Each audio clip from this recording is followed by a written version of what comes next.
네, 안녕하세요. 방금 소개받은 한국인공지능윤리협회에서 이사장을 맡고 있는 전창배입니다. 네, 오늘 이 테크놀로지 포럼이 뉴 테크놀로지 포럼이 5회째를 맡고 있는 걸 알고 있습니다. 그래서 지금 2016년부터 이제 인공지능의 전문 분야로 이제 포럼으로 시작을 했는데 5년 만에 우리나라 대표하는 인공지능 포럼으로 자리를 잡은 것 같습니다. 네, 이런 2025년 뉴 테크놀로지 포럼에 참여해주신 여러분들께 되게 반갑고요. 그리고 같이 참여하게 돼 되게 영광을 생각합니다. 좀 전에 우리 강연자분들께서는 이제 인공지능 기술, 빅데이터 기술에 대해서 전반적인 말씀을 해주셨다면, 저는 이제 인공지능과 빅데이터 기술의 이면에 들어있는지 윤리적인 부분들, 또 인공지능 윤리에 관련된 그런 내용들을 중심으로 한번 말씀드려보도록 하겠습니다. 네, 저는 이제 한국인공지능윤리협회를 이끌고 있고요. 저희 협회는 말 그대로 지금 소개를 받은 대로 인공지능의 윤리와 안전에 대한 연구, 개발, 그리고 교육, 전파 활동을 하고 있는 단체입니다. 인공지능 윤리에 관심이 있으신 분들께서는 한번 저희 홈페이지 와보시면 다양한 자료들이 많이 있으니까 참고 부탁드리겠습니다. 네, 지금 인공지능은 우리 삶에 지금 뗄 수 없는 그런 이제 관계가 됐죠. 이제 전 산업 영역에서 속속 투입이 되고 있고요. 지금 인공지능 기술이 이렇게까지 최근에 발달하게 된 것은 오늘 이제 주제와 연관이 있는 이 빅데이터 때문입니다. 네. 이제 보통 인공지능을 핵심이라고 하면, 핵심 엔진이라고 하면은 빅데이터를 이제 연료라고 많이 비유를 합니다. 네. 그 이유를 좀 말씀드리면요. 이경전 우리 교수님하고 이경현 또 대표님께서 많이 말씀해 주셨지만, 인공지능 발달 과정에서 우리 인공지능 기술, 또 딥러닝이나 머신러닝, 최근에 많이 얘기하는 이런 기술들이 사실 최근에 알려진 기술이 아닙니다. 네, 60년 전부터 개발이 되고 있는 기술이죠.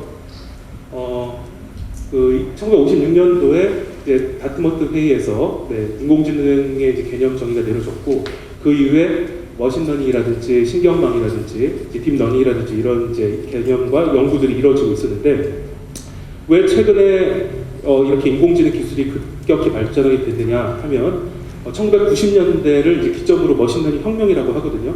이제 1990년대 여러분들 잘 아시는 인터넷이 나왔죠. 네.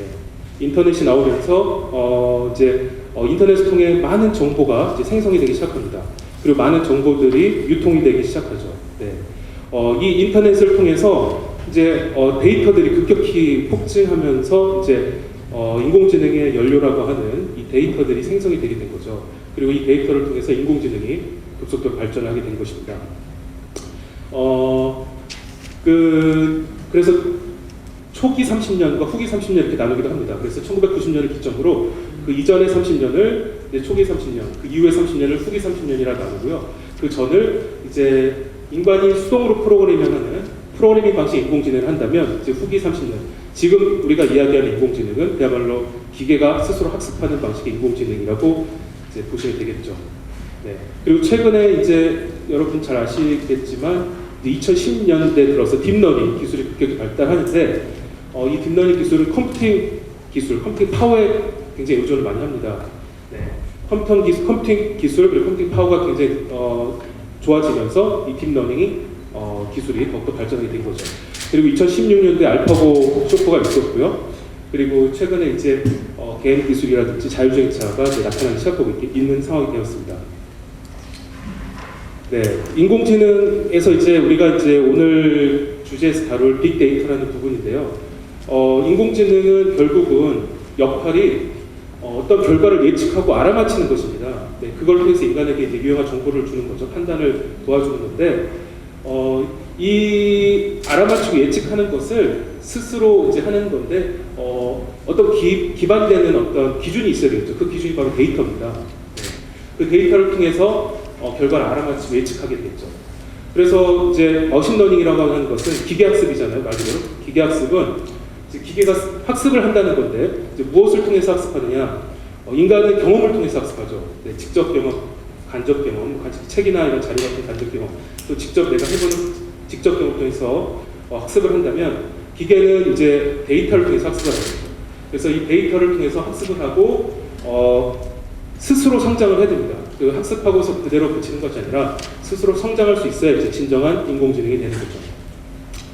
이 인공지능 범주 안에 이제 기계학습이라는 머신러닝이 들어가고요. 머신러닝 범주 안에 심층학습이라고 하는 딥러닝과 뭐 강화학습, 최근에 굉장히 각광을 받고 있는 강화학습이 이제 그 안에 들어갑니다.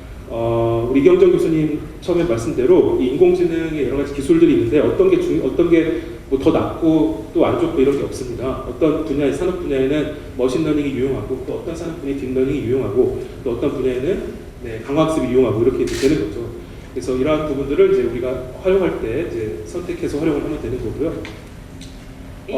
이러한 이제 머신러닝 기술이 적용된 몇 가지 사례들 한번 보시겠습니다. 제가 좀 전에 그 티타임을 할 때 우리 머니브레인이라는 바로 이 프로그램을 이 인공지능을 만든 그 부사장을 만났는데 MBN에서 지금 활용하고 있는 인공지능 앵커죠. 인공지능 아나운서인데 우리 메트로 신문사에서 구입을 했다고 합니다. 보시면 김주아 앵커를 그대로 모델링을 해서 김주아 앵커의 이제 여러 가지 이제 말이라든지 단어라든지 이런 걸 학습을 한 거죠. 그래서 이제 딥러닝 과정을 거쳐서 개발을 한 거고요. 이제 기자들이 PC에 입력만 하면 알아서 이제 인공지능 우리 김주아 앵커가 얘기를 해주는 거죠. 그래서 지금 인공지능 기자와 이제 앵커 부분들이 이제 머신러닝이나 인공지능 기술 통해서 새롭게 이제 각광을 받고 있는 기술이 되겠고요. 그리고 좀 전에 또 다 나온 얘기긴 하지만 우리 인공지능 기술은 또 우리 바이오, 우리 인간의 질병 치료에 굉장히 지금 크게 기여를 할 기술로 지금 기대를 모으고 있죠. 최근에 기술이 급격히 발달하면서 그 진단, 질병에 대한 진단, 특히 뇌종양, 갑종암, 치매 이런 진단에 대한 인공지능이 이제 적용이 되고 있습니다. 그래서 진단율이 이제 굉장히 높아요. 사람 의사와 거의 차이가 없습니다. 사람 의사는 정확도가 93.9%라면 인공지능은 94.6% 거의 차이가 없죠. 조금 더 낮죠. 난데 이 인공지능을 통한 이 진단은 더 장점이 이제 뭐냐면 굉장히 빨리 할 수 있다는 거죠. 인간 의사는 20분, 30분 정도 걸린다면은 인공지능은 이제 2분, 30초 이렇게 굉장히 빠른 시간에 진단을 정확하게 내릴 수 있다는 장점이 있는 거죠. 그래서 우리 글로벌 헬스케어나 이런 바이오 부분에 인공지능 기술이 가장 빨리 지금 개발이 되고 적용이 되고 있습니다. 역시 이 뇌종양이나 각종암이나 이런 진단 인공지능에는 딥러닝 기술이 들어간 거죠. 그래서 환자들로부터 받은 데이터 사진, MRI나 CT 사진들을 몇백만 장을 합습시켜가지고 이제 그 데이터를 통해서 분석해서 이제 새로운 환자의 사진을 통해서 이제 예측을 하는 거죠. 그리고 인공지능이 이렇게 이제 바이오나 이제 이런 어떤 기술적인 부분에만 활용되는 게 아니라 예술적인 분야에도 이렇게 활용되고 있습니다. 그래서 아까 말씀하신 GPT-3 같은 경우 소설도 쓰고 시도 쓰고 이렇게 한다고 하잖아요. 이제 여기 보시면은 그림을 그리는 인공지능입니다. 그림을 동양화를 그리는 인공지능 로봇인데 이제 홍콩의 비터 윙이라는 작가가 3년에 걸쳐 만든 인공지능 로봇이에요. 이제 좀 보시면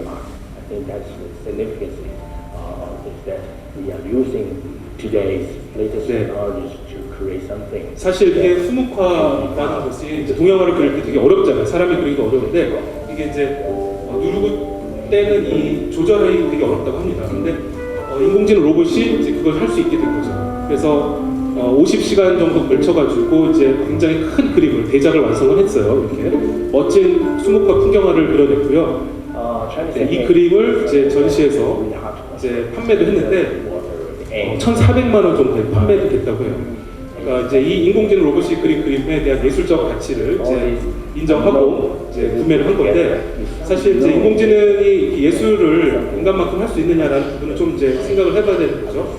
그러니까 인간의 그런 영감이라든지 어떤 이런 예술적 가치가 들어가 있는 건지 그런 것들을 가지고 그리는 건지는 생각을 해봐야 되는데 어쨌든 구매를 한 사람이 있다라는 것은 그만큼의 예술적 가치 인정한 거니까요. 또 이제 이런 기술도 나왔죠. 최근에 겐이라는 적대적 생성적 적대 신경망이라는 기술을 통해서 딥페이크 요즘에 최근에 많이 이야기되고 있는 딥페이크 사례들이 많이 나오고 있습니다. 사람의 얼굴을 이제 동일하게 합성해서 이제 재현하는 그런 기술이고요. już nie walczy z ostrym cieniem mgły, a porusza, tak jak ja, ustami, oczami, a nawet 그대로 오른쪽에 있는 이제 그 사진에 나오는 학생이 따라하고 있고, 이제 이것은 얼굴 교환 기술이라고 하죠. 그래서 얼굴을 이제 바꿔치기 하는 mogą wyglądać 기술인데 이게 이런 영상을 많이 보셨을 거예요. twarze po prostu nie pasują do reszty ciała. 이소룡의 얼굴로 이제 Gdy 이 nałożono 진행자 얼굴이 바뀌었죠. część twarzy zaczynają lepiej pasować. 그 배우의 얼굴로 또 이렇게 których 바뀌기도 하고, 근데 굉장히 자연스럽게 티가 안 납니다. 굉장히 똑같아요. 네. 이런 기술들이 굉장히 이제 정교됐다는 거죠.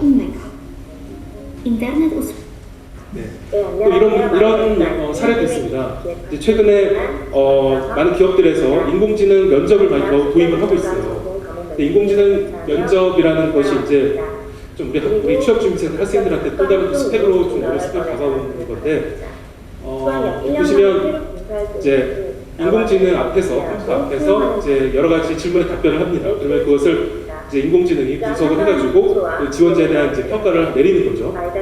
근데 사실은 이제 이러한 인공지능 면접관을 도입하는 이제 그 이유가 최근에 많이 채용 비리라든지 이제 청탁이라든지 이런 게 일어나니까 차라리 인공지능이 바뀌어서 이런 이제 객관성을 키워보자, 공정성을 살려보자라는 취지로 이제 도입들을 많이 하고 있는데, 당시 다른 도전자들과 마찬가지로 저도 사실 이 인공지능 면접관이 공정할까라는 부분들은 또 한번 생각을 해봐야 될 것 같습니다. 굉장히 정확하게 평가를 내릴까라는 부분인데, 최근에 2018년도에 아마존 온라인, 우리 글로벌 온라인 기업 아마존에서 이제 이와 비슷한 인공지능 채용 프로그램을 개발을 했어요. 그리고 이제 시뮬레이션을 이제 해본 거죠. 그래서 그 일반 이제 지원자들을 통해 가지고 시뮬레이션을 했는데 이상하게 남자 지원자들의 점수가 여자 지원자들보다 높게 나온다는 겁니다.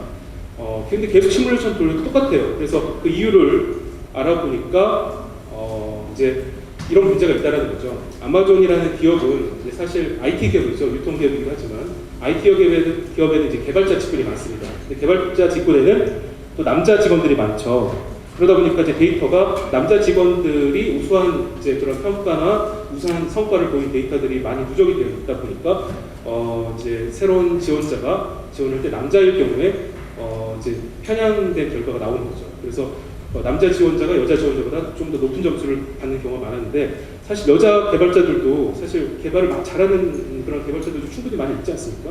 그렇기 때문에 이게 단정지어서 남자 개발자가 더 낫다라고 이렇게 이제 편향된 결과를 내는 건 문제가 있는 거죠. 그래서 아마존에서는 이 AI 채용 프로그램을 폐기를 했어요. 네. 근데 우리나라에서는 이제 계속 도입을 하고 있는 추세인데요. 이런 부분 한번 생각을 해봐야 될 것 같습니다. 이런 것들이 이제 인공지능 윤리 문제라고 볼 수 있습니다. 이제 최근에 이러한 문제들이 일어나고 있는데, 이제 인공지능 윤리라는 용어를 이제 많은 분들이 이제 들어보셨을 거예요. 그리고 기사에서도 이제 많이 나오고 있죠. 신문 기사에서도. 이제 인공지능 윤리라고 하는 건 간단히 말하면 뭐 인터넷 윤리, 의료 윤리, 기업 윤리 이런 말들하고 비슷합니다. 그러니까 인공지능을 우리가 개발하고 사용하면서 활용하면서 일어나는 여러 가지 도덕적, 윤리적인 문제들을 이제 인공지능 윤리라고 말할 수 있는데요. 최근에는 이 인공지능 윤리라는 개념이 좀 더 심화되고 있어요. 단순하게 이제 이런 문제가 아니라 좀 더 심화된 내용으로 이제 가고 있는데, 이 인공지능 윤리라는 이제 개념이 어떻게 나왔느냐를 이제 잠깐 보시면 이해하시기가 좀 편하실 거예요. 음우론, 공리주의, 덕윤리라는 이제 전통적인 윤리관이 있습니다. 이제 이 윤리관에서 출발을 하는데요. 이제 포스트 휴머니즘을 거쳐요. 그리고 나서 이제 최근에 트랜스 휴머니즘을 통해서 이제 인공지능 윤리가 나온 건데, 이제 포스트 휴머니즘이라고 하는 거는 이제 여러분들 잘 아시겠지만 1300년대 르네상스 때 이제 발언한 그런 이제 사상이잖아요. 이제 그 당시에 왕과 이제 신권에 눌린 이제 서민들이 아니다, 이렇게 살면 안 되겠다 해서 이제 인권을 부르짖고 이제 인격권과 생명권 이런 것들을 이제 찾아야 되겠다, 인간 중심으로 돌아가야 되겠다라는 이제 운동이 휴머니즘 운동인데, 이 휴머니즘이 사실은 참 인간 중심으로 이제 돌아가자는 운동이긴 한데, 최근에 많은 문제들이 또 일어나고 있지 않습니까? 예를 들면은 인간 중심이라는 미명하에 자연이 파괴되고요, 환경은 오염되고 생태계 문제들이 생기고 있습니다. 또 인간 중심이라는 또 이 휴머니즘이라는 또 말로 다른 인종을 차별하거나 또 억압하거나 이런 일들도 생겨나고 있어요. 그래서 이 휴머니즘에 대해서 대응하는 이제 입장이 나타나게 된 거죠. 그래서 휴머니즘을 비판하고 개선하고 다시 이제 개선하려는 그런 움직임에서 이제 포스트 휴머니즘이 나온 겁니다. 포스트 휴머니즘은 20세기 말, 21세기 초에 이제 나온 개념이고요. 이 개념에 따라서 이제 비슷한 시점에 트랜스 휴머니즘이 나오는데, 트랜스라는 말은 여러분 아시겠지만 이제 뭘 바꾸다, 변화시키다 이런 말이죠. 근데 뭘 바꾸느냐? 뭘 통해서 바꾸느냐? 바로 이제 과학기술을 통해서 바꾸자는 거죠. 과학기술의 힘을 빌어서 인간을 정신적, 육체적으로 개선시키고 향상시키려는 그런 사상이 트랜스 휴머니즘입니다. 근데 트랜스 휴머니즘, 포스트 휴머니즘하고는 다릅니다. 포스트 휴머니즘은 이제 인간 중심 사상에 좀 반대를 한다면, 이 트랜스 휴머니즘 반대하잖아요. 인간이 더 중심이라는 겁니다. 휴머니즘에 동의를 하는 거죠. 인간이 중심이고 그 인간을 위해서 기술을 이용해야 된다는 입장입니다. 다만 휴머니즘과 다른 점은 인간의 도덕적, 윤리적 책임을 강조한다는 것이죠. 네. 그래서 인간을 과학기술 힘으로 강화시키고 향상시키지만 인간도 거기에 대한 윤리적, 도덕적 책임을 져야 된다는 게 이제 트랜스 휴머니즘이고, 여기서 이제 인공지능 윤리가 나왔다고 보시면 되겠습니다. 네. 인공지능 윤리 하면은 이제 가장 많이 이제 그 이야기되는 게 트롤리 딜레마예요. 이제 많이 아실 텐데요. 트롤리가 이제 전차라는 거고, 이제 전차가 이제 선로를 갈 때 어떤 사람을 이제 살리고 죽여야 되느냐 이런 문제가 있죠. 근데 이제 자율주행차의 딜레마를 위해서 이제 이런 얘기가 나오는 건데, 자율주행차 딜레마 문제를 한번 사례로 잠깐 보고 넘어가시겠습니다. 장 프랑스와 베네퐁이라는 이제 학자가 한번 사례로 만들어낸 건데요. 내가 타고 있는 자율주행차의 브레이크가 지금 고장이 났어요. 지금 자율주행차가 내가 타고 있고, 근데 브레이크가 고장이 났다는 말이죠. 근데 만약 핸들이 그대로 가면 앞에 사람들이 여러 명 있어요. 그래서 여러 명의 사람들이 죽습니다. 근데 자율주행차 알고리즘상 핸들이 이런 경우 틀어져서 이제 다른 쪽으로 간다면 이제 내가 죽어요. 네, 이제 어디에 부딪혀서 내가 죽는다는 거죠. 타고 있는 탑승자가 죽는다는 거죠. 이런 경우에 과연 자율주행차는 핸들을 틀게 프로그래밍하는 게 맞느냐, 자, 이런 사례를 한번 제시를 했는데, 여러분 어떻게 생각하시나요? 네. 시간이 있으면 이제 한번 뭐 말씀도 듣고 할 텐데요. 설문조사를 했습니다. 네, 의견을 설문조사를 했는데 이러한 경우에 76%의 사람들이 핸들을 틀어야 된다고 얘기했어요. 즉 핸들을 틀어서 안에 타고 있는 탑승자가 죽는 게 낫다, 앞에 여러 명의 이제 무관 시민을 살리는 게 낫다, 이렇게 대답을 했죠. 그러니까 약간 공리주의적인 그런 관점으로 얘기를 한 거죠. 그래서 최대 다수 최대 행복, 많은 사람의 생명을 거는 게 낫다고 했는데, 그렇다면 여러분 그러면 이런 상황에서 탑승자를 죽이는 자율주행차를 여러분 같으면 구매를 하시겠습니까? 네, 사지 않겠죠. 네. 50%의 사람들이 구매하지 않겠다고 했습니다. 이렇게 되면은 이런 자동차는, 이런 자율주행차는 이제 판매가 되지 않을 겁니다. 이제 망하겠죠. 이런 기업은 망하겠죠. 따라서 이러한 경우에 이제 어떤 인공지능 윤리적인 알고리즘이 들어가야 되느냐가 굉장히 중요한 문제인데, 사실 이 판단하기 쉽지 않은 거죠. 네. 지금까지 이제 이러한 인공지능 윤리 이슈들이 굉장히 많이 일어나고 있습니다.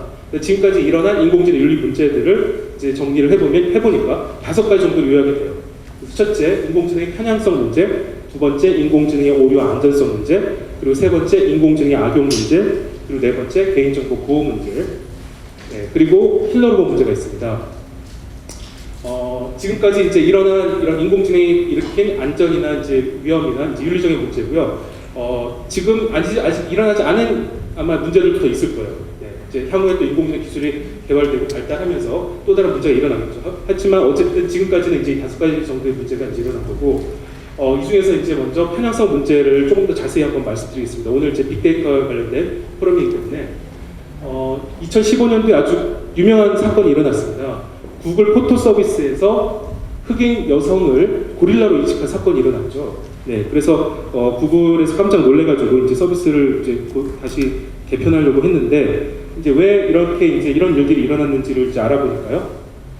이게 안면 인식 오류 때문에 그래요. 그러니까 그 인종에 따라서 인공지능이 안면을 인식하는 그 오류율이 틀리다는 거죠.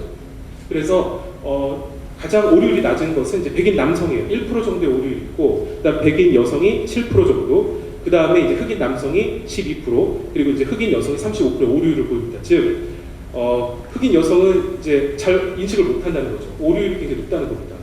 그러다 보니까 이제 그 흑인 여성 사진이 입력됐을 때 고릴라로 인식하게 된 거죠. 네. 근데 이게 사실은 데이터의 양도, 어떤 데이터의 어떤 그 기존의 데이터가 가진 한계 때문에 그런 거거든요. 그러니까 기존의 데이터들이 백인 남성 위주로 편향돼 있다는 겁니다. 그러니까 인터넷상의 데이터들이 백인 남성, 백인 여성 위주로 많이 되어 있다는 거죠. 흑인 여성이나 흑인 남성보다는요. 그러니까 그런 데이터의 그런 어떤 차이가 있다 보니까 기존의 차이가 있다 보니까 이제 이렇게 인공지능이 판단하는 것도 한계가 있는 거죠. 그리고 2016년도에는 마이크로소프트사에서 만든 챗봇이 인종차별이 섞인 발언을 하고 욕설을 했어요. 근데 단 하루 만에, 개발한 지 단 하루 만에 이렇게 이제 욕설하고 인종차별 발언했는데, 이 사건도 이제 그 챗봇에 이제 입력한 데이터들, 이제 사람들하고 많이 그 대화를 이제 하는데, 그 대화에서 일부 사람들이 이제 인종차별이나 욕설을 한 거죠. 그걸 그대로 배워가지고 학습해서 이제 이런 문제가 생긴 거죠. 네. 그리고 2016년도에 또 아주 유명한 사건이 하나 일어납니다. 네. 인공지능 판사가 요즘에 많이 지금 얘기가 되고 있죠. 근데 미국에서는 실제로 인공지능 판사는 아니지만 인공지능 재판 지원 서비스가 있어요. 그 재판 지원해주는 인공지능 서비스가 컴퍼스라는 서비스인데, 이거는 이제 범죄자들의 재범률을 예측하는 서비스입니다. 근데 이제 재범률을 예측을 해보니까 자꾸 흑인의 재범률이 백인보다 2배 이상 나오는 거예요. 근데 실제 재범률을 보니까 실제 현실에서는 재범률이 흑인이 백인보다 2배 이상 높지 않다는 거죠. 그래서 왜 이렇게 이제 현실과 다른 결과가 나오느냐 알아보니까 역시 그 이제 흑인 범죄자들을 검거하는 검거 비율과 백인 범죄자들을 검거하는 검거 비율이 다르게 나타났다는 겁니다. 그러니까 흑인 범죄자들은 52%의 확률로 잡아들여요. 네. 그러니까 거의 절반 이상 잡는다는 거죠. 근데 백인 범죄자들은 39%의 정도 비율로 잡아들인다. 그러니까 많이 놓친다는 거죠. 근데 이제 이 놓치는 것이 일부러 놓치는 거냐 아니면 어떤 사회적인 구조 때문에 놓치는 건지 이런 문제들이 있다는 겁니다. 그러니까 현실적으로 이렇게 이제 검거율의 차이가 나니까 흑인 범죄자들이 훨씬 더 이제 많겠죠. 수감이 되는 범죄들이 많다 보니까 재범률이 더 높다라고 인공지능을 이제 판단을 하는 거죠. 그러니까 이거를 수정하려면 사실은 데이터 가지고 데이터의 알고리즘으로 수정할 수 없습니다. 데이터의 알고리즘으로 수정하는 것보다는 수정하는 건 이제 불가능하다는 거죠. 우리가 가진 이 사회 환경, 사회 구조, 이 사회적인 문제 시스템을 개선하고 바뀌어 나가야 이제 이러한 문제가 없어진다는 거죠. 네. 그리고 2020년 올해 이제 또 재밌는 사건이 하나 일어났죠. 코로나 때문에 영국에서 이제 수능 졸업시험을 못 보게 되니까 그 졸업실험을 점수를 시뮬레이션에서 인공지능 시뮬레이션에서 각 학생에 배포를 했어요. 근데 그 점수가 그 학교군마다 다르게 나타났다는 거죠. 예를 들면은 영국에서 사립학교, 공립학교가 이렇게 있는데 사립학교 다니는 학생들은 좀 좋은 점수를 받았고요. 공립학교 다니는 학생들은 좀 낮은 점수를 받았어요. 그래서 이제 공립학교에 이제 학생들이 들고 일어났죠. 근데 왜 이런 일이 일어났느냐 이제 보니까 결국은 이제 또 마찬가지로 이제 데이터를 중심으로 학습해서 판단을 하다 보니까 인공지능이 사립학교에서 이제 졸업생들이 이제 좋은 학교를 많이 가더라, 좋은 점수를 많이 받더라. 이러한 데이터들이 더 많다는 거죠. 그러니까 이제 사립학교의 졸업생들의 점수가 이제 시뮬레이션 결과 높게 나온 거고, 그리고 공립학교는 좀 낮게 나온 겁니다. 그래서 이런 문제들이 일어나서 결국 또 이 AI 졸업 점수를 폐기했죠. 네.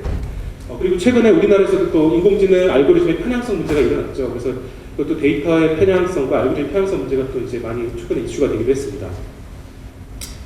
네. 그리고 이제 인공지능이 오류와 안정성 문제가 또 이제 있습니다. 인공지능도 역시 전자제품에 들어가는 어떤 기능이다 보니까 전자제품은 이제 고장이 날 수 있잖아요. 망가질 수 있다는 거죠.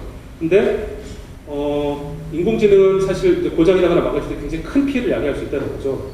왜냐면 예측하기 어려워요. 그리고 또 컨트롤하기가 어렵다는 점이 있습니다. 그렇다 보니까 이제 고장이 나거나 오류가 일어났을 때 예측하기 어려운 큰 피해가 나타날 수 있다는 거죠. 실제로 2016년도에 미국과 중국에서 이제 어떠한 쇼핑센터나 전시에서 활용하던 인공지능 로봇이 오류를 일으켜서 사람을 공격한 사건이 일어났어요. 네. 그래서 실제 다치기도 했죠. 그리고 2018년도에는 아마존의 물류센터 로봇이 또 오류를 일으켜서 직원이 24명이 입원한 사건도 일어났습니다. 네. 그리고 이제 악용 문제, 최근에 많이 이슈가 되고 있는 내용이 이제 악용 문제가 있죠. 특히 딥페이크 얘기를 많이 들어보셨을 텐데, 사람의 이제 목소리나 영상이나 이제 이미지를 합성해가지고 범죄 목적으로 사용하는 최근에 일어난 엠번방 사건도 이제 이런 딥페이크 기술이 들어가서 논쟁이 된 적이 있었죠. 그래서 그 사람의 영상을 이제 그 성인 일반 일반인들의 영상이나 연예인의 영상을 성인동에서 합성해가지고 인터넷상에서 유포한다거나 판매한다거나 이런 일들이 지금 일어나고 있습니다. 네. 그리고 최근에 또 부산에서 이건 인공지능 드론이 고층 아파트에서 이제 개인 사생활을 장면을 촬영한 이런 사건이 있었죠. 네, 그리고 이제 개인정보 보호 문제도 이제 인공지능 윤리 문제에 들어가는데요. 작년에 주로 이제 인공지능 스피커 회사에서 많이 좀 문제가 일어났습니다. 그래서 아마존의 인공지능 스피커 에코에서 이제 개인 사생활의 목소리가 개인 사생활 목소리가 유출된 이제 온라인상에 유출된 사건이 일어났었죠. 근데 이제 인공지능 스피커 서비스 업체에서는 그 인공지능을 보도하기 위해서 개선하기 위해서 이제 데이터를 수집을 해야 돼요. 그러니까 이제 개인의 사용자 목소리를 수집해서 활용을 하는데 자, 이러한 수집된 데이터들이 유출되지 않게 이제 잘 보관을 해야 되는데 이런 사건들이 유출되거나 네, 이제 녹취가 되거나 이런 사건들이 일어났다는 거죠, 작년에. 그래서 이런 부분들이 지금 굉장히 좀 중요한 문제로 또 떠오르고 있습니다. 특히 인공지능은 말씀드린 대로 데이터를 기반으로 해서 학습하기 때문에 데이터가 굉장히 중요한데 이런 데이터는 결국 우리 개인의 데이터, 우리 사람들의 데이터를 많이 활용할 수밖에 없다는 거죠. 그렇기 때문에 우리 개인 데이터들의 지금 많이 인공지능 기술이 발달할수록 개인 데이터가 더 활용될 가능성이 높아지고 유출될 가능성이 높아지는 거죠. 따라서 이런 개인의 프라이버시 문제 이런 부분들을 이제 굉장히 중요하게 이제 저희가 지켜봐야 될 것 같습니다. 네, 그리고 사실 가장 중요한 문제는 이제 킬러 로봇 문제입니다. 네, 한번 영상을 잠시 보시면요.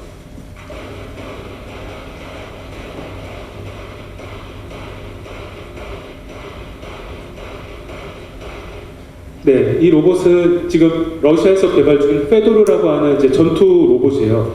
자율형 이제 살상 로봇이라고 하는 전투 로봇이고, 이 로봇을 사실 러시아만 개발하고 있는 건 아닐 겁니다. 이제 강대국들이 개발을 하고 있고, 그리고 사실 이제 최근에 인공지능 드론이라든지 이런 드론을 무기로 활용하는 경우들이 많이 일어나고 있거든요. 이제 그런 경우들이 이제 그런 부분들이 더욱더 개발이 가속화된다면. 전쟁에서 이러한 이제 킬러 드론을 활용하는 경우들이 굉장히 더 많아질 겁니다. 근데 이제 문제는 이 킬러 로봇이 이제 인간에게 여러 가지 영향을 미칠 수 있다는 거죠. 특히 생명에 관련된 문제이기 때문에 큰 문제를 일으킬 수 있는 여지가 굉장히 크다는 거죠. 특히 이제 인공지능의 로봇의 오류에 의해서 이제 민간인과 군인을 구별하지 못하는 경우가 생길 수 있습니다. 그래서 실제로 미군 드론이 실수로 아프간의 민간인을 공격해서 30여 명이 이제 사망한 이런 경우도 생겼어요. 그래서 사실 이 인공지능의 오류나 이제 해킹 문제 이런 걸 통해서 이런 문제가 일어날 수 있고 또 근본적으로는 인공지능이 과연 사람의 목숨을 빼앗는 일을 할 수 있느냐, 인공지능이 사람의 목숨을 빼앗는 일을 위임해서 결정을 할 수 있느냐 이런 이제 근본적인 질문을 던져봐야 된다는 것이죠. 네. 그래서 지금 이런 상황에서 전 세계 많은 리더와 전문가들이 많은 경고 메시지를 보내고 있습니다. 인류가 대처하는 방법을 익히지 못하면 인공지능 기술은 인류 문명사에서 최악의 사건이 될 수 있다. 고 스티븐 호킹 박사님이 말씀하셨죠. 유명한 말씀이죠. 그리고 최근에 프란치스코 교황도 디지털 기술은 윤리적 의무를 수반해야 한다. 기술 진전이 공익에 적이 될 경우 야만이 지배하는 불행한 퇴보의 시대가 찾아올 수 있다. 그런 이제 말씀도 하셨어요. 네.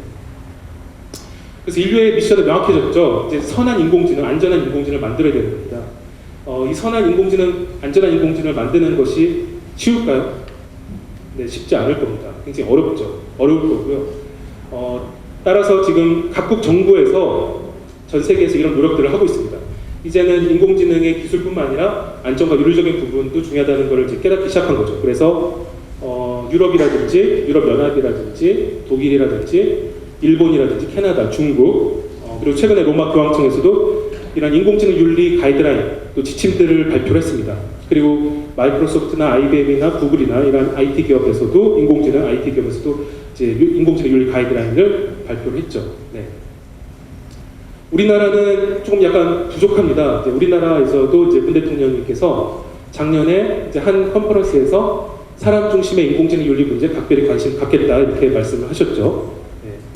그리고 최근에 이제 디지털 뉴딜 사업을 발표를 했죠, 정부에서. 근데 여기에도 인공지능 윤리 내용이 들어 있습니다. 그래서 주요국과 국제기구의 동의하에 인공지능 윤리 규범을 비교 분석해서 우리나라의 인공지능 윤리 기준도 정립을 하겠다 이렇게 발표를 했습니다. 그래서 지금 과학기술부에서 인공지능 윤리 가이드라인을 지금 만들고 있고요. 네, 저 협회에서도 지금 연구위원으로 참여를 하고 있습니다. 하지만 이제 민간 차원이나 대학 차원에서는 아직 좀 부족해요. 그래서 카이스트 인공지능 연구소에서 인공지능 윤리 현장을 낸 게 있고요. 그다음에 이제 기업 차원에서는 카카오에서 알고리즘 윤리 현장을 2018년도에 이제 발표를 했죠. 그리고 방송통신위원회에서 정부 차원에서는 우리나라 정부 차원에서 최초로 방송통신위원회에서 작년에 11월에 발표를 했는데 저희가 이제 그보다 한 달 앞서서 저희 협회에서 인공지능 윤리 현장을 발표를 했습니다. 네. 저희 현장 이제 자세한 내용은 홈페이지에 이제 들어가 있기 때문에 한번 확인을 해주시면 좋을 것 같고요. 저희 현장은 좀 다른 인공지능 윤리 가이드라인들하고는 좀 다릅니다. 다른 인공지능 윤리 가이드라인들은 좀 추상적이고 굉장히 좀 어려운 용어로 되어 있고 선언적으로 되어 있어요. 근데 저희는 이제 일반인들도 이해하기 쉽게 풀어가지고 세세한 조항으로 이제 규정을 해놨죠. 그래서 개발자들, 산업 현장에서 일하는 인공지능 개발자들이 바로 읽어보고 적용할 수 있도록 그렇게 이제 실용적으로 이제 이렇게 발표를 했습니다. 몇 가지 조항을 좀 보시면요. 제1장의 이제 1조에 인공지능은 인간을 편리하고 행복하게 한 도구이다. 저희가 이제 인간과 인공지능의 관계를 규정을 했죠. 그래서 인공지능은 결코 인간을 이제 넘어서면 안 된다. 인간이 인공지능을 컨트롤해야 된다. 인공지능은 인간을 위한 수단이라는 부분을 명확히 했고요. 5조에 인공지능은 인간의 선한 본성을 추구해야 된다. 그리고 6조에 인공지능은 인간의 동등한 수준의 의사결정 권한, 특히 옳고 그름의 판단 권한을 가질 수 없다라는 이제 부분도 명확히 했습니다. 네, 그리고 이제 빅데이터에 관련된 조항들을 좀 위주로 좀 말씀드리겠습니다. 13조에 인공지능이 학습되는 빅데이터는 신뢰할 수 있고 편향적이지 않으며 합법적이어야 한다. 그러니까 우리가 인공지능을 보도하기 위해서 인공지능 기술을 개발하기 위해서 이제 빅데이터를 활용할 때 이 데이터들이 불법적인 데이터를 수집하면 안 된다는 거죠. 그리고 편향적이면 안 된다. 아까 AI 편향성 말씀드렸듯이 편향적인 데이터를 수집하다 보면 그 결과값도 편향되게 나올 수밖에 없다는 거고요. 그리고 이제 신뢰할 수 있는 데이터를 이제 수집을 해야 된다는 거죠. 그리고 14조에 이제 빅데이터 수집 시 합법적인 절차에 따라야 하고 개인의 프라이버시를 침해해서는 안 된다. 네, 그러니까 개인의 프라이버시 부분을 이제 굉장히 강조를 해야 된다는 것입니다. 네, 그리고 22조에 인공지능 개발자는 인간에게 해를 끼치는 인공지능을 만들어서 안 되고요. 그리고 27조 개발자와 개발회사가 소비자에게 인공지능 제품과 서비스에 대한 충분한 정보 및 주의사항 고지할 의무가 있고 또 데이터를 수집받을 경우에는 사전에 동의를 구하거나 해당 내용을 고지해야 된다. 네. 그리고 4장에 인공지능 소비자들도 네, 윤리적인 역할을 해야 되죠. 그러니까 소비자들이 인공지능 제품을 활용할 때 악용을 하면 안 되죠. 아까 악용을 하는 경우가 이제 딥페이크나 이런 여러 가지 문제가 생기지 않았습니까? 그래서 소비자들은 인공지능 제품과 서비스를 타인을 해치거나 범죄 목적으로 사용해서 안 된다라는 점을 명확했습니다. 네, 그리고 인공지능 기술은 전 인류를 위한 것입니다. 그래서 인공지능의 편익과 혜택은 온 인류가 공평하게 누리고 향유할 수 있어야 된다는 점도 저희가 명확했습니다. 네. 오늘 사실 이제 기업분들이 많이 강연을 하셨는데요. 인공지능 윤리라고 하면은 이렇게 오해하시는 분들이 꽤 있어요. 인공지능 윤리가 인공지능 기술을 가로막겠다는 것이냐? 절대 아니라는 겁니다. 오히려 인공지능 기술을 더 잘 발전시키기 위해 필요하다는 거죠. 인공지능 윤리는 인공지능 기술의 안전장치라고 보시면 돼요. 근데 만약 안전장치가 없는 빠진 그런 인공지능 제품이라면 여러분들은 그런 제품을 구매를 하시겠습니까? 구매를 안 하겠죠. 즉 그런 제품들은 이제 팔리지 않을 거고 결국 그런 제품들을 제조하는 기업들은 문을 닫을 겁니다. 따라서 기업들이 결국 살아남고 기업들이 발전하기 위해서는 우리 인공지능이 윤리적인 또 안전한 부분들이 적용이 된 안전하고 윤리적인 제품들을 개발하고 생산하고 소비자들에게 제공을 해야 된다는 것이죠. 그런 제품들이야말로 소비자들에게 사랑을 받을 겁니다. 따라서 인공지능 윤리라고 하는 건요, 절대 인공지능 기술 발전을 막겠다는 게 아니라 인공지능 기술 발전을 도와주겠다는 겁니다. 그래서 저는 이 그림을 항상 많이 강조를 하는데요. 여러분 운동회 때 2인 삼각 경기 많이 해보셨을 거예요. 그래서 이렇게 이제 친구랑 같이 한 발을 묶고 이제 달리는 경기 아시죠? 근데 이 경기 하다 보면 어떻습니까? 누군가 한 명이 더 앞서가려고 하면 넘어지게 됩니다. 네. 그래서 인공지능 윤리와 인공지능 기술도 이와 똑같은 관계입니다. 인공지능 기술이 먼저 가도 넘어지고요. 인공지능 윤리가 먼저 가도 넘어집니다. 그러니까 인공지능 기술과 인공지능 윤리는 함께 조화롭게 같이 가야 되는 동반자 관계라는 것이죠. 그래서 이 오늘 사실은 주제가 제가 말씀드린 주제가 이 그림 한정을 위하게 되어 있고요. 인공지능 그럼 윤리는 어떻게 해결할 수 있겠느냐라는 부분은 사실 이제 인공지능 윤리는 인공지능 제품 인공지능 그 알고리즘 자체 윤리가 있고요. 그다음에 인공지능을 만드는 기업과 개발자 윤리가 있습니다. 그리고 인공지능을 소비하는 소비자 윤리가 있는데 세 가지로 나눌 수 있는데 지금 이제 인공지능 알고리즘 자체 윤리는 AMA라고 해가지고 이제 Artificial Moral Agent라고 해서 우리 영화에 나온 SP 영화는 안드로이드 로봇이죠. 로봇들이 가져야 될 윤리를 말하는 거예요. 근데 아직은 그런 로봇들이 개발되려면 아마 지금 단계에서는 아직 시기상조죠. 아마 강인공지능 단계 정도 가야지 그런 로봇들이 나올 겁니다. 그래서 지금 우리 단계에서 우리가 지켜야 될 윤리적인 부분은 인공지능을 만드는 이제 기업과 개발자 윤리 그리고 인공지능을 소비하는 소비자 윤리가 이제 되는 거고요. 이러한 문제는 결국 인간의 윤리 문제로 귀결이 됩니다. 네. 왜냐하면 인공지능을 만들고 소비하고 활용하는 것은 결국 인간이기 때문이죠. 따라서 인공지능을 인간의 양심과 윤리에 따라 바르게 만들고 또 바르게 사용하면 결국 인공지능 윤리 문제는 일어나지가 않게 됩니다. 한번 요약을 해보겠습니다. 인공지능 윤리 문제를 해결하고 선하고 안전한 인공지능을 만드는 방법은 이제 요약을 해보면 좀 전에 말씀드렸던 것처럼 이제 어떤 가이드라인을 통해서 국제적이고 사회적인 합의가 이제 먼저 필요할 것입니다. 그리고 규제도 해야 되겠죠. 근데 규제는 최소화해야 됩니다. 아까 말씀드렸듯이 또 우리나라는 더군다나 인공지능의 기술의 후발주자입니다. 굉장히 지금 아직 기술 발전 단계 선진국들에 되게 밀려 있죠.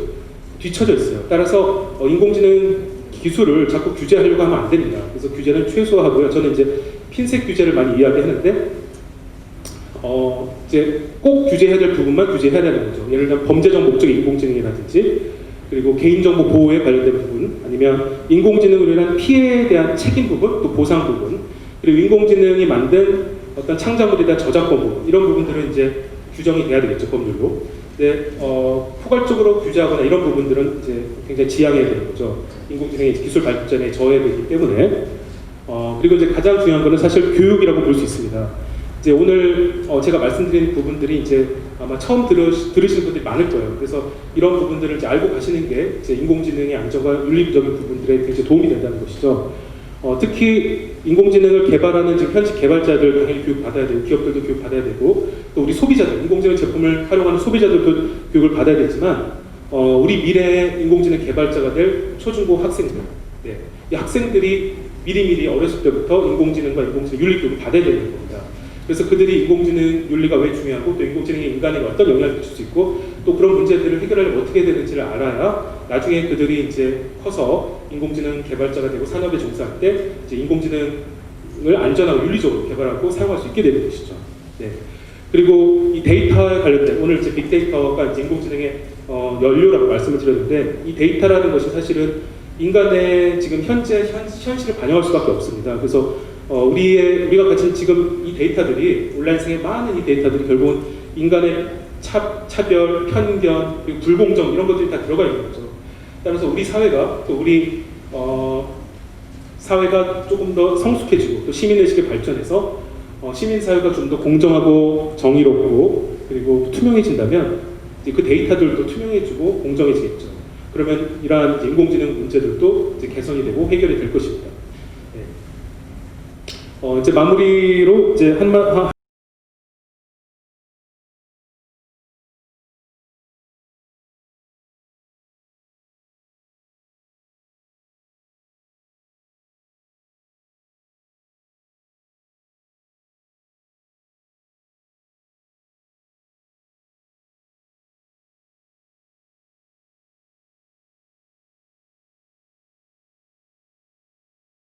타 기술들보다 인간에게 영향을 미치는 이 긍정적인 영향 또는 부정적인 영향을 미칠 수 있는 것들이 굉장히 막대합니다.